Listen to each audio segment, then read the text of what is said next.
आप सहाय हो, सदा आप सहाय हो, सदा आप सहाय हो, सदा आप सहाय हो, सदा आप सहाय हो। आप मेरी सहायता क्यों करेंगे? मुझसे कोई मदद चाहते हैं तो ही आप मुझे मदद करेंगे। मुझसे ही कुछ आप चाहते हैं तो आप मेरा सहयोग करेंगे। अगर मुझसे कुछ नहीं चाहते हैं तो आप न सहयोग करेंगे न विद्रोह करेंगे, परंतु आप ही आपकी खुद की मदद कर सकते हैं। आप ही अपनी मदद कर सकते हैं। कोई और आपकी मदद कर सकता है तो सिर्फ इतने ही कि वो मार्गदर्शक बनेगा।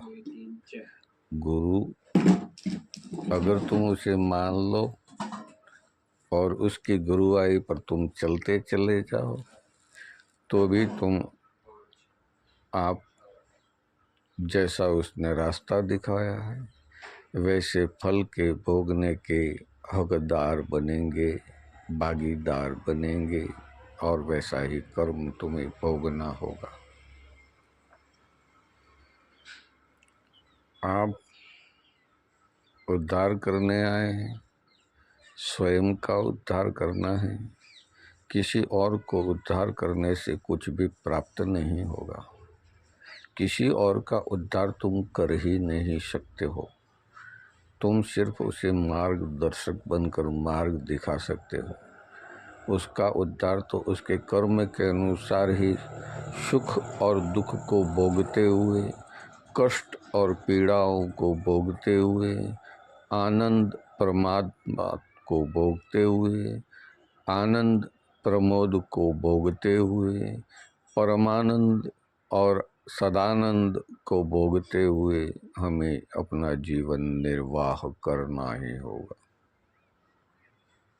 हम कितना भी बचना चाहें, कितना भी इस जगत के अंदर बुरे काम करके अच्छे अच्छे फल को प्राप्त करना चाहें, जिसे सुख कहते हैं, परंतु मेरे गुरुदेव ने ये आदेश दिया है कि सारे सुख क्षणिक हैं।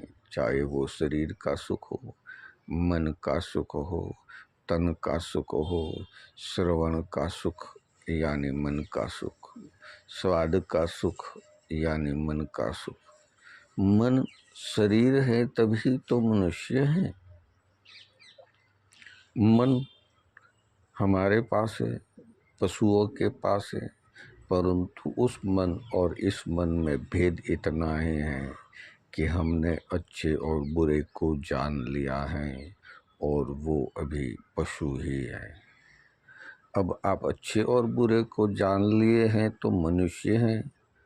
आप में मानवता होनी चाहिए, मुझ में मानवता होनी चाहिए, आपके अंदर अपनापन होना चाहिए, मुझ में अपनापन होना चाहिए। मैं अपना कल्याण करना चाहूँ, आप अपना कल्याण करना चाहें, ये आप ही आपका उद्धार कर सकते हैं।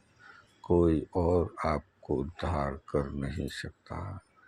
आप उद्धार करने के लिए आए हैं, मेरा और आपका। मेरा कौन सा? मैंने सुना, अनुभव किया और स्वयं के अंदर से विकारों को त्याज दिया। कभी विकार उत्पन्न हुआ तो उसे गौण समझ लिया, उसे अनदेखा करके जाने दिया।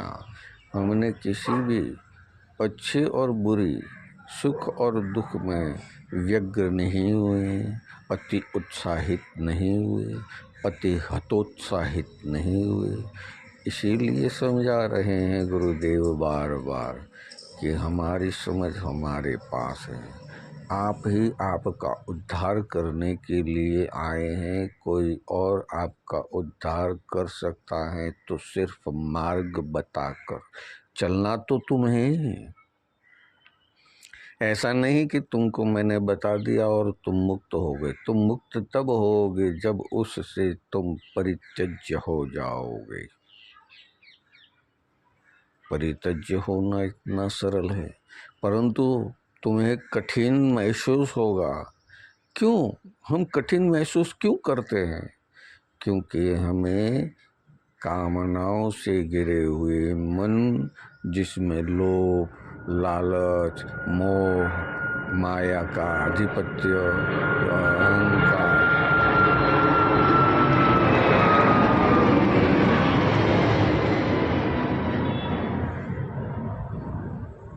जिसे काम, क्रोध, मद, लोभ, मोह, माया, आलस, ऐश्वर्य और अहंकार। हम आलस करते हैं तो हमारा अहंकार नहीं बढ़ता है, परंतु हम किसी बात पर मंथन करते हैं, आलस्य त्याग जाता है और उसी के बारे में सोचते रहते हैं, तो हम कुछ भी अच्छा कर नहीं सकते। या हम अच्छा कर सकते हैं जो हम उस पर मनोमंथन करें, जानकारी लें, सच्चा और झूठा, अच्छा और खराब, सत्य और असत्य, right and wrong, true and false, इसका भेद कर सके। अगर नहीं कर सकते हैं तो फिर हम पशु हैं, और कर सकते हैं तो हम मनुष्य हैं, और करके उस पर चल सकते हैं तो यीशु हैं, ऋषि हैं। यीशु यानी यह जो शरीर है वह, ये शरीर कौन सा है? मेरा, यीशु। इसमें से ही उद्गारित होने वाले ये जो ध्वनि तरंग हैं आपको सुनाई दे रही हैं, जिसमें शब्द अंकित हो जाते हैं।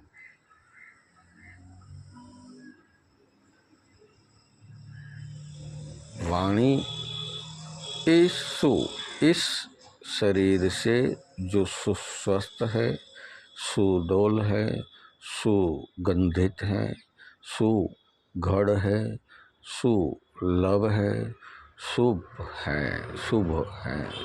शुभ क्या मतलब है? अच्छे विचारों से युक्त और अच्छे वर्तनों से युक्त। अच्छे विचार के साथ अच्छे वर्तन भी चाहिए। ऐसा ही नहीं कि विचार बहुत अच्छे हो और वर्तन तो वही राक्षसों वाला हो, वही शैतानों वाला हो, वही चाहो चाहो और चाहो चाहो। अब तुम खराब चाह करने वाले हो तो राक्षस हो, अच्छी चाह करने वाले हो तो ईश्वर के भक्त हो, और कोई चाह नहीं करने वाले हो तो संत हो। संत खुद के लिए भी कोई चाह नहीं करता, वो जगत के लिए करता है। इसीलिए ऋषि मुनियों की जो प्रथा है ये भारत भूमि पर ही है, कहीं और पर ऋषि मुनियों की नहीं। हाँ, संतों की जरूर है, क्योंकि हमारे भारत भूमियों में ऋषि मुनि के बाद संत हुए। ऋषि मुनि उन्होंने जो मार्ग अंकित किया है, सत्य को परिभाषित किया है, और ऋषि मुनि उसको समझ के चले हैं, और संत उस पर चलकर जिए हैं और जीकर उन्होंने दिखलाया है। संत उसी को कहते हैं जिसने खुद को अंत के साथ जी लिया। संत जिसने खुद को अंत के साथ जी लिया, संत उसी को कहते हैं। संत कोई और है ही नहीं। संत यानी सरलता है, और सरल होना इतना सरल है कि हमें कोई छल कपट करना ही नहीं है, दिमाग को दौड़ाना ही नहीं है। जैसे पशु पर लाठी गिरी और उसे लगी, वो चाऊ चाऊ काऊ काऊ बौ बौ करते चला गया, बराबर। अब उसने थोड़ी देर बाद तुमने उसे फिर से बुलाया, वो फिर से चला आया, और उसने वो तुम्हारी गलती को माफ़ कर दिया। जाना कि मेरी कोई गलती होगी, इसीलिए मुझे इसने प्रताड़ित किया। फिर वो भूल नहीं करेगा दूसरी बार आपके समक्ष। हाँ, अकेले में वो प्रयत्न जरूर कर सकता है, क्योंकि अभी भी पशु हैं। तो आप सभी पशु हैं। आपको कितनी बार समझाया गया है, परंतु मुझे समझ नहीं आया है कि अभी तक मिलने के लिए इतने कम लोग ही क्यों आ रहे हैं। क्यों आ रहे हैं कम लोग, मुझे समझ नहीं आता है। अरे तुम यहाँ गाड़ी में, प्लेन में बैठ के आने की बात नहीं कह रहा हूँ भाई, मैं तो कह रहा हूँ कि तुम मेरे ध्यान में क्यों नहीं आ रहे हो। आओ, मिलो, सत्य से परिचित हो, गुरुदेव के दर्शन करो और खुद अपने भीतर अपने आप को अपना उद्धारक पैदा करो। अपने आप को अपना उद्धारक पैदा करने के लिए आप स्वयं ही हैं। ध्यान रखो, कोई और नहीं है। कोई और है तो सिर्फ मार्गदर्शक है, जो गुरुदेव ने मुझे बताया और मैं आपको बता रहा हूँ। अब चलना तुम्हें ही है, उसका जीवन जीना तुम्हें ही है, तुम्हें ही उसका अमल करना है। अब नहीं करोगे तो तुम्हें भुगतान करना ही है। हंसते हंसते करो, रोते रोते करो, भुगतान तो तुम्हें करना ही है, क्योंकि कर्म बंधन के कारण हम इस जन्म को प्राप्त किए हुए हैं। और अभी अच्छा जन्म मिला है, हमें मनुष्य जन्म मिला है। उसमें हम ब्राह्मण हैं, वैश्य हैं, शुद्ध क्षत्रिय हैं, शूद्र हैं। और क्षत्रिय हो तो फिर चाहिए क्या, मगर क्षत्रिय तो कोई है ही नहीं, क्योंकि सब नपुंसक होते चले जा रहे हैं। क्षत्रिय उसे कहते हैं जो वचन के निष्ठावान हो, वचनबद्ध हो। वचनबद्ध यानी परहित के कारण मैंने शीश कटायो, अमर हो गयो नाम मेरे, गुरुदेवन को बतलायो। गुरुदेवन को बतलायो, वो अमर हो गयो। कौन? जिसने गौ माता के लिए, स्त्रियों के लिए और दूसरे न जाने किस किस प्रकृति और प्राणियों के लिए, मनुष्यों के लिए अपने जीवन की बलि प्रदान की हैं। अराजकता के विरोध, वही तो परमात्मा के रूप में पूजा जाता है। उसी की तो वो चाल वहाँ चलती है। तेरे छल कपट वहाँ नहीं चलेगा। तेरा छल कपट तू जहाँ चलाना चाहेगा वहाँ चलेगा, परंतु भोगना तो तुझे ही है।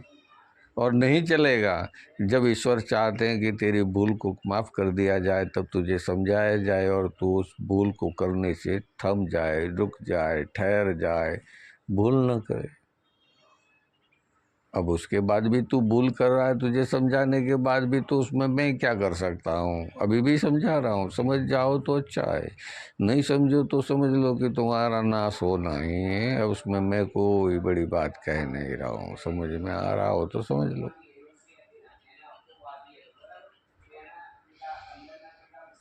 अब नहीं समझ सकते हो तो क्या करूं? क्यों इस जन्म और मरण को बिगाड़ने के लिए आए हो? कर्म को क्यों बांधने के लिए आए हो? कर्म को छोड़ दो, कर्म को त्याग कर दो, कर्म को निवृत्त कर दो। अपने सर पर बोझा लेकर मत जाओ। अगर बच्चे पिंड दान करेंगे तो भी क्या और नहीं करेंगे तो भी क्या, कोई फर्क नहीं पड़ना है। फर्क वहाँ पड़ना है कि मैंने अच्छे कर्म किए हैं तो मेरे पिंड दान करने की जरूरत नहीं है, और मैंने खराब कर्म किए हैं तो मुझे पिंड दान करने के बाद भी वो पिंड प्राप्त होता है कि नहीं प्राप्त होता है? क्योंकि मैंने कर्म ऐसे किए हैं तो मुझे ही अवलोकन करना है ना। आप मेरे कर्मों का अवलोकन कैसे कर सकते हैं? क्योंकि मैं बचपन से अभी तक जो कर्म किए हैं वो मैं ही जानता हूँ, और मेरा परमात्मा जो वर्तमान था उस वक्त का वो जानता है। ये अंकित होता रहता है ब्रह्मांड में। इसीलिए मैं जानता हूँ मैं कितना बुरा था, कितना बुरा हूँ, और कितना भला हुआ और कितना भला हो सकता हूँ। और जब पूर्ण रूप में मैं हो जाऊँगा सरेंडर ईश्वर के, तो उसे आना ही है। जैसे सत्यवादी हरिश्चंद्र सत्य के लिए हैं, विक्रमादित्य जो जगत पालन करने के लिए, न्याय पालन करने के लिए, भोजराज, भोज, राजा भोज, और गंगू तेली। बड़ी समझ में आ रही है बात। गंगू तेली ने ही समझाया था कि राजा भोज को बतलाया था, ये राजा भोज ही है। कहाँ राजा भोज और कहाँ गंगू तेली? वो शरण में जाने वाला और ये शरणों से मुक्त नहीं होने वाला, ये तो अपने कर्म को बांधने वाला। कौन? कर्म के बंधन होने वाला मेरा मन का विचार, मेरे मन के विचारों पर दृढ़ता। हरिओम।